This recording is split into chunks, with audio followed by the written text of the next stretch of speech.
Caribbean পাওয়ার হিটিংয়ের ধারাটাই অন্যরকম। যখন সেই ডাক আসবে তখন সেটা অবধারিত কোনো কিছুতেই যেন আটকাতে পারবে না।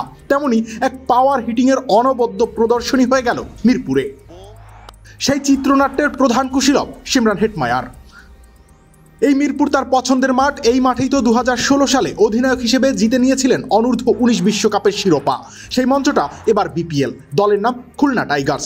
সিমরান হেটমায়ার আন্তর্জাতিক ক্রিকেটে আর আগের মতো প্রাসঙ্গিক নন, তবে ট্রেনিংটা যে তিনি ফেরত দেননি। খুলনা টাইগার্সের যখন 140 রান বোর্ডে জমা করাটা দুষ্কর ছিল, তখন দলের স্কোরকে 163-তে নিয়ে গিয়েছেন তিনি।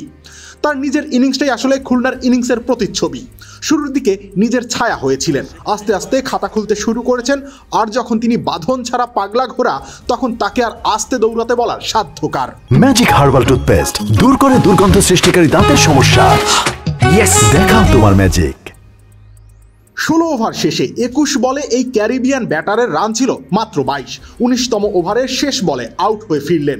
এই সময় আর মাত্র 12টা বল খেললেন, রান করলেন 41। দলকে লড়াইয়ের পুঁজি এনে দিলেন। 100 স্ট্রাইক রেটের ইনিংসটা মুহূর্তের মধ্যেই শেষ হয়ে গেল, কিন্তু শেষ হওয়ার আগে সেই স্ট্রাইক রেট প্রায় 200-তে গিয়ে ঠেকল। টি-20তে এই ধরনের ব্যাটিং এখন আর কেউ করে না। শুরুতে রয়েস হয়ে থেকে শেষে ঝড় তোলা, এটা খুবই সেকেলে ধারা। এই ধারাটায় এখন কেবল এই ক্যারিবিয়ানরাই মানানসই, কারণ মুহূর্তের মধ্যেই 1-2টা ওভারে তারা ম্যাচের মোমেন্টাম বদলে ফেলতে পারে। খুলনা টাইগার্সের হয়ে সেই মোমেন্টাম পাল্টে ফেলার নায়ক সিমরান হেটমায়ার। রবিউল ইসলাম রনি, খেলা 71।